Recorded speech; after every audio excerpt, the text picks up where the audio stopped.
بسم اللہ الرحمن الرحیم۔ السلام علیکم۔ اماراتی حکومت نے اماراتی آئی ڈی کارڈز اور پاسپورٹ میں ہیرا پھیری اور شناخت کی جعل سازی کو روکنے کے لیے اہم فیصلہ کر لیا ہے۔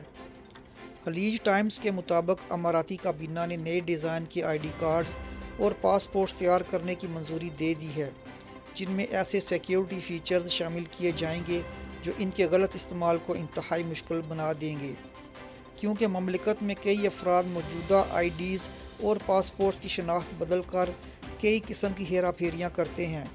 ان منفی سرگرمیوں کو روکنے کے لیے یہ فیصلہ کیا گیا ہے۔ یہ فیصلہ وفاقی کابینہ کے اجلاس میں کیا گیا، جس کی صدارت UAE کے وزیر اعظم اور نائب صدر اور دبئی کے حکمران شیخ محمد بن راشد المکتوم نے کی۔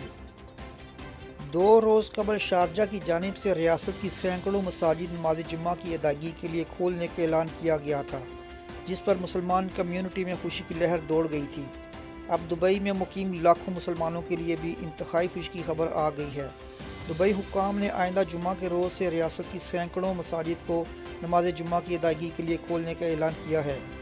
اس سلسلے میں اسلامی امور و خیراتی سرگرمیوں کے ادارے IACAD کی جانب سے اعلان کیا گیا ہے کہ 4 دسمبر بروز جمعۃ المبارک سے دبئی کی 766 مساجد کو کئی ماہ کے بعد نماز جمعہ کی ادائیگی کے لیے کھولا جا رہا ہے۔ National emergency crisis and disaster management کی جانب سے ان سینکڑوں مساجد میں کورونا SOPs اور سینیٹائزیشن وغیرہ کے انتظامات تسلی بخش طریقے سے مکمل ہو جانے کے بعد نماز جمعہ کی ادائیگی کی اجازت دینے کا فیصلہ کیا گیا ہے۔ اپنی اگلی خبر تک آپ سے اجازت چاہوں گا۔ اللہ حافظ۔